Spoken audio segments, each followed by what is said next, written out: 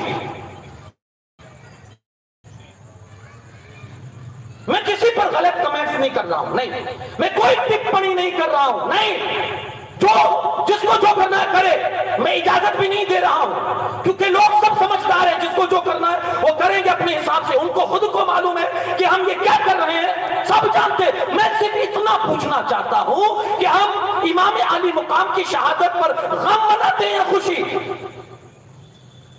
یہ آپ سوچنا، یہ 2 دن۔ اگر آپ کہیں گے کہ ہم خوشی مناتے ہیں تو خوشی میں ہنسنا ہوتا ہے، ٹھیک ہے، ہنسیے۔ اور اگر آپ کہیں گے کہ ہم غم مناتے ہیں تو غم میں رونا ہوتا ہے۔ دل پر ہاتھ رکھ کے بتائیے کتنے لوگ ہیں جو 9، 10، 11 یا 1 محرم سے 11 محرم تک کتنے لوگ ہیں جو روتے ہیں، اور کتنے لوگ ہیں جو ہنستے ہیں اور ناچتے ہیں اور کھیل کود کرتے ہیں؟ جواب آپ خود اپنے آپ سے دے لیں گے، مجھے نہیں کہنا۔ 10ویں رات ہے میرے آقا حسین میں۔ دیکھیے کسی بھی فیلڈ کا کوئی آدمی ہوتا ہے اور دوسرے دن مقابلہ ہوتا ہے نا، تو وہ آدمی اس فیلڈ کے لیے تیاری کرتا ہے۔ کسی کا اگر کرکٹ فیلڈ ہے کسی کا، اگر اسے مقابلہ کرنا ہے، اگر فائنل ہے، پوری رات وہ اپنی پریکٹس کرے گا کہ مجھے کل مقابلے میں جانا ہے، فائنل ہے، یہ ہے نا، پوری رات پریکٹس کرے گا، پوری رات اس میں لگا دے گا۔ اگر کوئی کسی اور فیلڈ کا مجاہد ہے تو اسی کی کوشش کرے گا۔ اگر کوئی بچہ ہے جو اسٹوڈنٹ ہے کسی اسکول کا، کسی مدرسے کا، اور اگر کل اس کا امتحان ہے، پریکشا ہے، تو وہ اس کے حساب سے تیاری کرے گا، رات بھر سوئے گا نہیں کہ یار کل امتحان ہے، مجھے پریکشا دینی ہے، اگر اس میں ناکامیاب ہوا تو میری زندگی کا سوال ہے۔ وہ اس فیلڈ کی تیاری کرتا ہے۔ میرے آقا حسین لڑنا ہے، آدمی کیا کرے گا؟ لڑنے کے لیے اپنے تلواریں سجائے گا، اپنے نیزے سجائے گا، اور اپنے گھوڑوں کو سدھاریں گے، اپنی زین درست کریں گے، اپنے ہتھیار صحیح کریں گے، اپنے ہتھیار و ساز و سامان صحیح کریں گے، اپنے گھر والوں کو دلاسا دلائیں گے، انہیں تسلی دیں گے۔ ہر کوئی یہی کرے گا نا، لیکن میرے آقا حسین چونکہ لڑنے کے لیے نہیں آئے تھے، دین مصطفیٰ کی عظمت کو بچانے کے لیے آئے تھے، اس لیے اس لمحے میں کہ جب صبح لڑنا ہے، شہید ہونا ہے، اس وقت بھی میرے آقا حسین اگر کوئی چیز کی مہلت مانگتے ہیں تو یہی ہے کہ آخری رات ہے، رب کو راضی کرنے کے لیے مہلت دے دو، ہم اس کی بارگاہ میں عبادت کر کے اس رب کو راضی کر دیں۔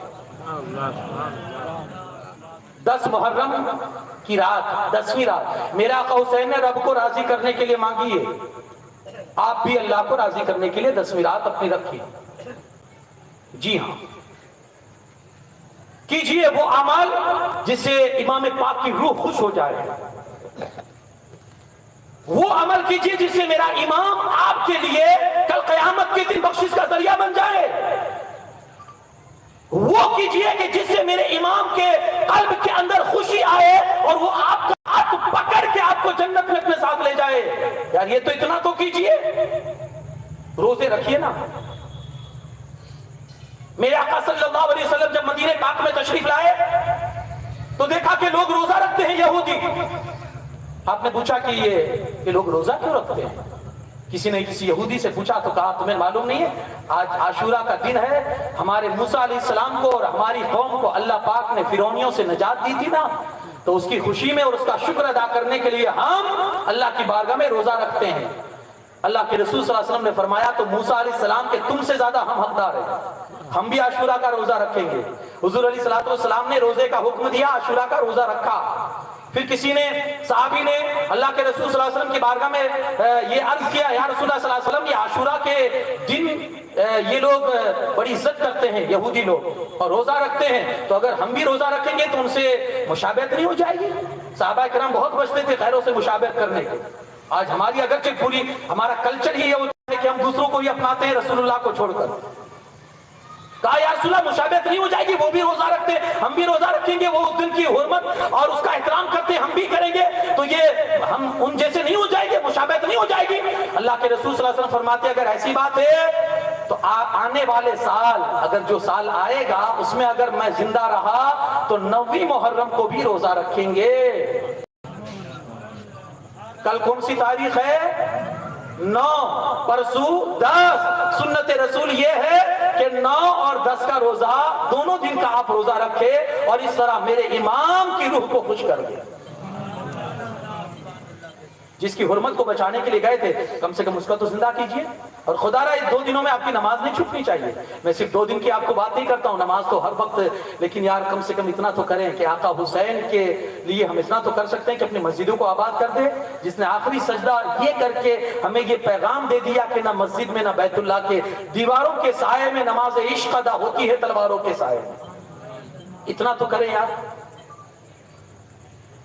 انشاءاللہ اللہ نے آپ کو اگر طاقت دی ہے اور کوئی آپ کی زیادہ مصروفیات نہیں ہے تو یہ 2 دن کا روزہ آپ ضرور رکھیں. 1 دن نہ رکھیں, 2 دن کا رکھیں. تو میرے امام کے سامنے جب یہ بات آئی لڑائی کے لیے, میرے امام نے کہا کہ ان سے کہو کہ 1 دن کی مہلت دی جائے. آپ نے سارے اپنے قافلے والوں کو جمع کیا اور فرمایا کہ دیکھو اب یہ بات طے ہے کہ کل لڑائی ہونی ہے اور ہمیں ان کے مقابلے میں جانا ہے. ان کو جو کچھ بھی مسئلہ ہے وہ میرے ساتھ ہے, یہ میرے خون کے پیاسے ہیں. اگر مجھے مار ڈالیں گے, مجھے قتل کر دیں گے, شہید کر دیں گے تو پھر تم سے کوئی ان کو مطلب نہیں ہوگا. بہتر یہی ہے کہ تم لوگ چلے جاؤ. میرا ان سے مسئلہ ہے, میں نپٹا لوں گا. تم میری خاطر کیوں اپنی جان کو ڈال رہے ہو خطرے میں؟ یہ تم سے کوئی بات پرسش نہیں کرے اور میں ذمہ داری لیتا ہوں, میں خوشی سے اجازت دیتا ہوں. میں کل قیامت کے دن کسی کو نہیں پکڑوں گا کہ میرا ساتھ چھوڑ کر, اور اگر حضور نے یہ کہہ دیا میرے نواسے کو تنہا کیوں چھوڑ دیا تو میں جواب دوں گا. تم لوگ جا سکتے ہیں. سناٹا ہے, کوئی جواب نہیں ہے. میرے امام نے محسوس کیا کہ لگتا ہے یہ چراغ جو جل رہا ہے نا, اس کی وجہ سے شاید لوگ اندھیرا نہیں ہے اس لیے نہیں جا رہے. میرے آقا نے سارے چراغ بجھا دیے. چلو چراغ بجھا دیتا ہوں, اب اندھیرا ہے, کوئی تم کو نہیں دیکھے گا, چپکے سے اندھیرے میں نکل جاؤ, کوئی نہیں دیکھے گا اور میں تم سے کوئی بات پرسش بھی نہیں کروں گا. چلے جاؤ, مجھے کوئی تم سے لینا دینا نہ ہوگا, چلے جاؤ.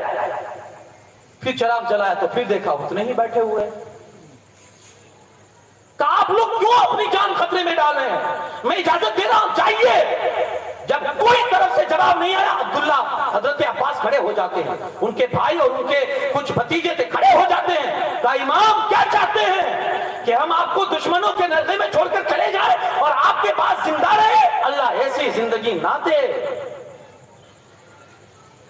اللہ ایسی زندگی نہ دے.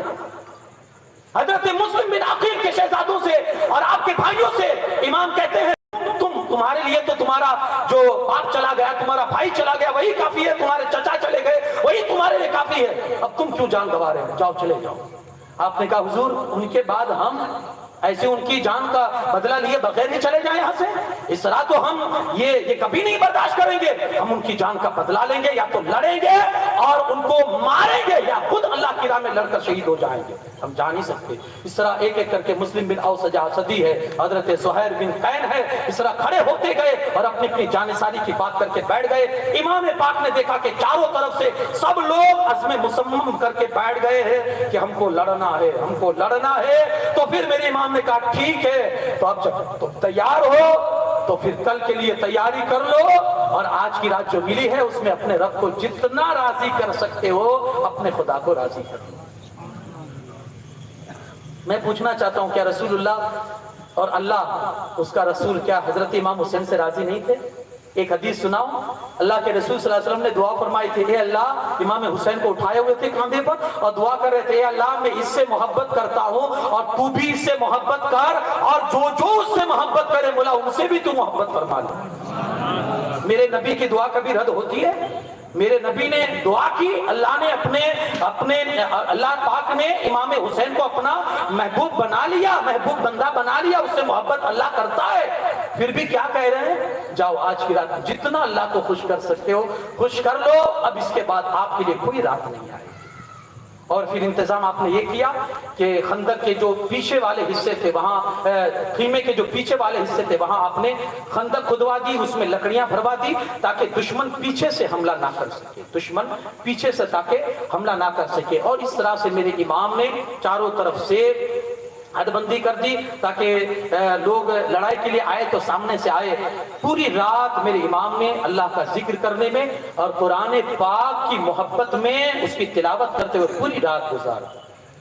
سوئے تو نہیں, کیونکہ جانتے ہیں کہ صبح جنگ ہونی ہے، شہادت پانی ہے، پھر اللہ ہمیشہ کے لیے ایک ابدی زندگی عطا فرمائے گا جس میں آرام ہی آرام ہوگا۔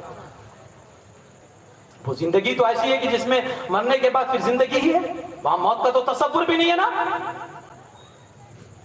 اور اللہ نے بینڈ ہی لگا دیا، نہیں مردہ مت کہو، اور کہنا تو دور کی بات ہے، سوچنے پر بھی پابندی لگا دی، نہیں سوچ بھی نہیں سکتے۔ یہ زندہ ہے، کیسے زندہ ہے، کیسے زندہ ہے، اللہ اکبر۔ کہ کسی نے حضرت امیر حمزہ رضی اللہ تعالیٰ عنہ کو جنت میں دیکھا تھا کہ وہ جنت میں ایک عالی شان تخت کے اوپر بیٹھے ہیں، اور کسی نے یہ بھی دیکھا اللہ نے انہیں پر دیے ہیں، وہ جنت میں اڑ رہے ہیں۔ شہادت کے مرتبے کو کوئی سمجھ نہیں سکتا۔ امام علی مقام نے اپنے ساتھیوں سے کہا رات ہے منا لو، تو وہ عاشورہ کی جو رات تھی میرے امام علی مقام رضی اللہ تعالیٰ عنہ نے پوری رات اللہ کا ذکر اور اذکار قرآن پاک کی تلاوت کرتے ہوئے گزاری۔ میرے بھائیوں، دین اسلام بڑا اہم مذہب ہے، بڑا اہم دین ہے۔ اللہ نے آپ کو عقل سلیم دی ہے، خدا را آپ اس دین کو مذاق اور کھیل نہ بنائیں۔ میرے امام پاک نے کرب و بلا کے میدان میں جو ایک لکیر کھینچے نا حق و باطل کے درمیان، اس لکیر کو پہچانے کہ کیا حق ہے اور کیا باطل ہے۔ خدا را قدر کرے ان کی قربانیوں کی، ان کی جانثاری کی قدر کرے۔ آپ کس طرح سے انہوں نے اسلام کی حرمت کو بچانے کے لیے، اسلام کی عزت کو بچانے کے اپنی جان، اپنے خانوادے کی جان تک کو داؤ پہ لگا دیا تھا اور قربان ہوئے، شہید ہوئے۔ اتنا اہم مسئلہ نہیں ہوتا نا تو خود کی جان اور اولاد کی جان اور اپنے بھائیوں کی، اپنے بھتیجوں کی جان اس طرح سے وہ داؤ پر نہیں لگاتی۔ اتنا اہم مسئلہ نہیں ہوتا تو کتنا اہم مسئلہ تھا۔ بات کیا تھی؟ اس کے ہاتھ پر ہاتھ دینے کی بات تھی۔ اس کا ہاتھ کیسا ہے؟ کہ وہ شرابی ہے، وہ جواری ہے، وہ جفاکار ہے، وہ بدکار ہے، وہ سیاکار ہے، وہ لڑکیوں کو نچواتا ہے، وہ کتوں کو پسند کرتا ہے، اپنے ساتھ رکھتا ہے۔ یہ سارے جو کرائم تھے وہ اس کے اندر پائے جاتے تھے۔ امام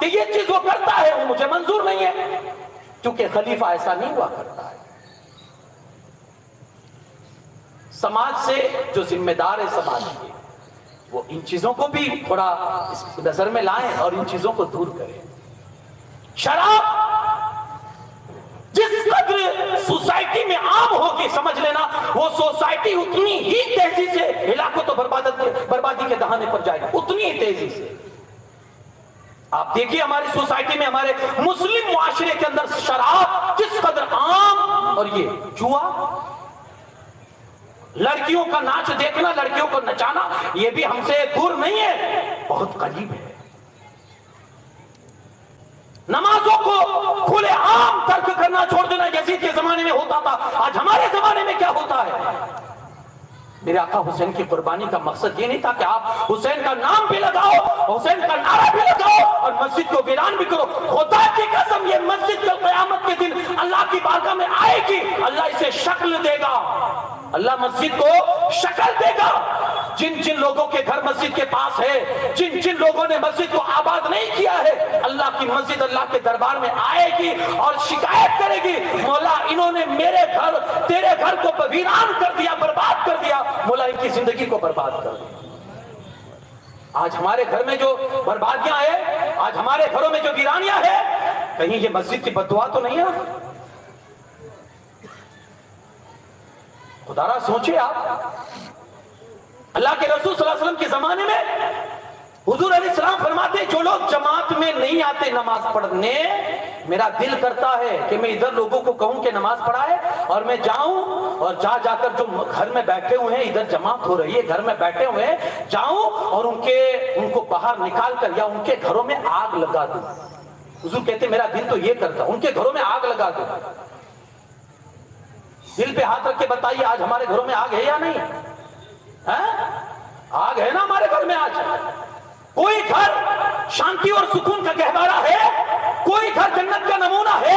ہر گھر بھڑک رہا ہے، ہر گھر میں شعلے بھڑک رہے ہیں، کہیں رسول اللہ کی بددعا کا اثر تو نہیں ہے نا؟ مسجد کی بددعا سے بچیے، حسینی ہے تو حسینی مقصد کو زندہ کیجئے. یہی میرے آقا حسین کا انشاءاللہ کل کی گفتگو جو رہے گی. امام علی مقام رضی اللہ تعالیٰ عنہ نے کس انداز سے رسول اللہ صلی اللہ علیہ وسلم کی کس انداز سے قربانی پیش کی حضور کے دین اور مذہب کو بچانے کے لیے, حضور کی شریعت کی عظمت کو بچانے کے لیے.